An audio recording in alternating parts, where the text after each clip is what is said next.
I'll let you read my shirt. And I'll put my hair down, so if you're here if you're a hair person, my hair's down.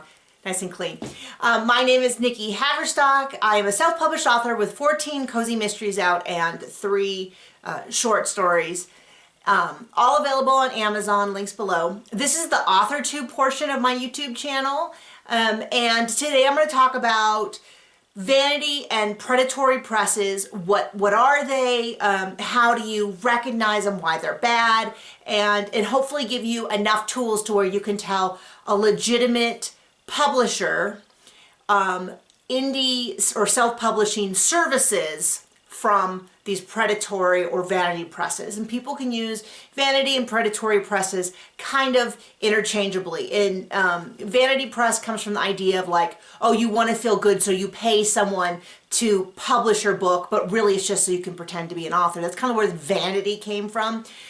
A lot of people use the word predatory though, and it's a term that I kind of prefer because what they're doing is they're misrepresenting themselves and they're preying on people who have genuine interest in being an author, and they think they're doing it right and they don't understand what's happening. And these people are predatory. They know that they're misrepresenting themselves. So the number one thing, if this is the only tip you get from this video, this would probably be enough to save you.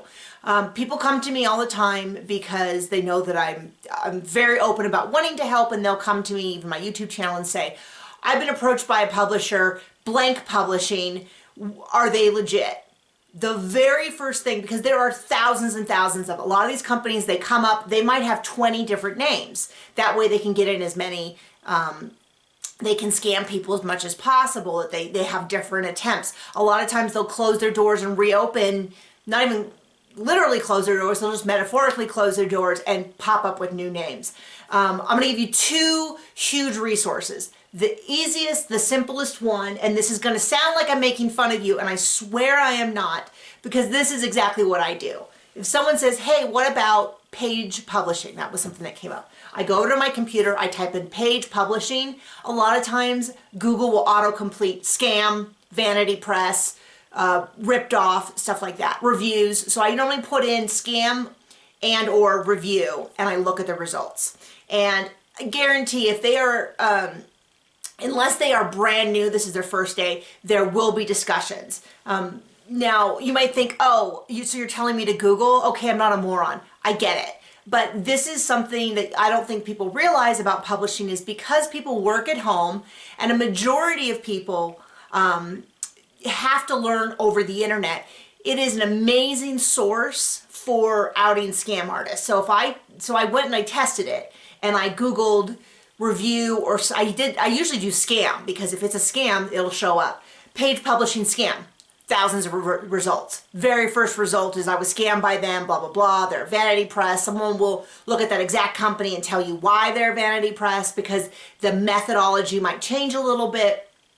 And then I actually checked out a couple of resources that are legitimate to see, hey, maybe every single company in publishing has these results. So I looked up Penguin Books.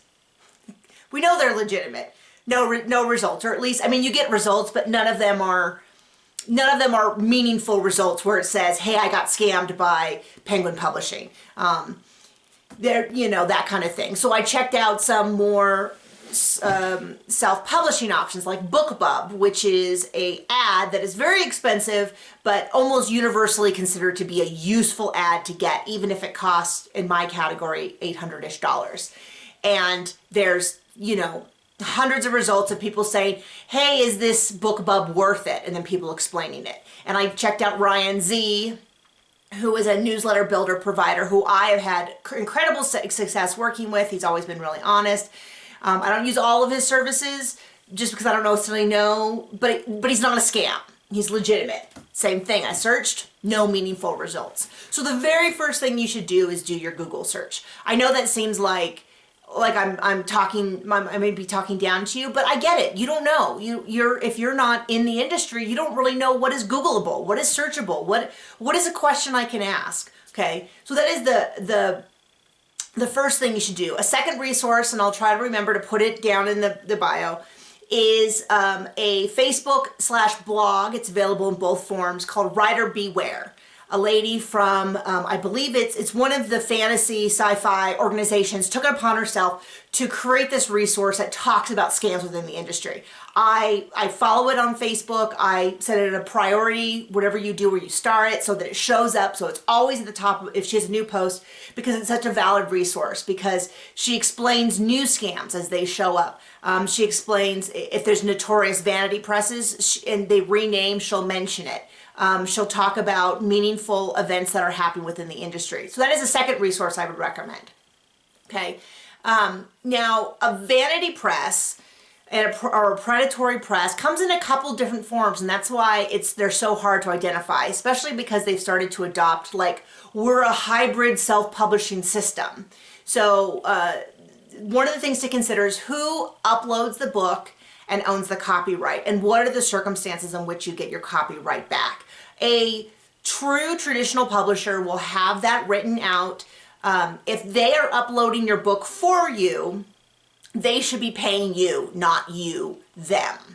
Okay. When you they might pay a royalty. Some of these smaller presses don't pay a royalty right off the top, but they take over the cost of editing covers, things like that. They shouldn't require that you buy so many paperback books. Okay, that is a big, being required to buy paperback books, especially now because POD, which is print on demand, exists. You don't need to do a run of books. It just doesn't happen anymore for self-published or individual authors. When I go to my bookstore, a couple of the books that I bought in the past year were POD. Meaning that I went to my local independent bookstore and said, can you pick up this book?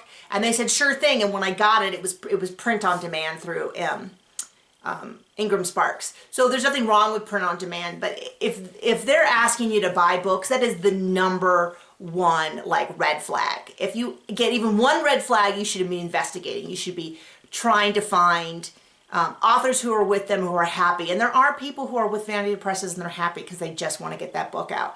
And that's, I guess, fine. I don't know. But a huge number of people that I see in comments saying that traditional publishing is a scam are people who've gotten taken by these vanity or predatory presses.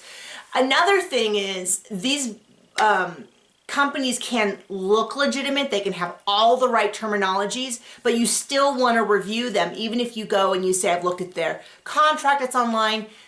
For instance, you can look at Tape Publishing. Tape Publishing had all the hallmarks of legitimate publishing, but they weren't paying out their royalties consistently. And new people were continuing to sign up even when there was trouble. They would use the past royalties to pay the new people and all that. That is a little different than a vanity publishing, but if you Google, it'll help you understand that. Now, it can get confusing because there are a lot of people out there, they'll say, self-publishing takes money, and so a company will approach you and say, we're going to help you, and it's going to be this for $5,000. We're going to help you do everything. That gets into a little bit more tricky situation because you do have to pay for self-publishing, but then you get into the issue of, is that really a deal, or is that getting so expensive that it's now turning into almost a scam? And it's worth it looking at my video on who you should be trusting, because I talk about there's like scam artists, and then there's people who are just really overcharging and taking advantage of people by saying that they have some unique secret that is not available to anyone else. So to kind of sum up, my list is follow, write, or beware. Always Google, I do that even when people recommend oh, here's a new ad service. I Google to see what the results are. Not just if it's worth it or not worth it, but if I advertise with a really sketchy service, I could have potentially get in trouble with Amazon because I get, say, a click farm coming through and pretending to read my books. So this is a service. This idea, Googling, is something that you should do for everything. But in general, some things are Google to see if a bunch of red flags come up. If you're considering going with a traditional publisher, make sure you understand the contracts. There's tons of great videos on contract. It's not something I know. You should have a clear understanding of who owns the copyright, when that expires, because most traditional publishers will have a deal that says something like 5 years, or once the book is selling less than this many copies in a quarter, will revert rights to you, whatever it is. And that's legit, legitimate publishers have some sort of deal like that. Additionally, money should always flow to the author. So if a publisher, they claim to be a publisher and they're saying, you need to pay us money, that should be a huge red flag. You should be getting online and Googling, you should be asking questions. Okay, great. So I hope that answers some questions.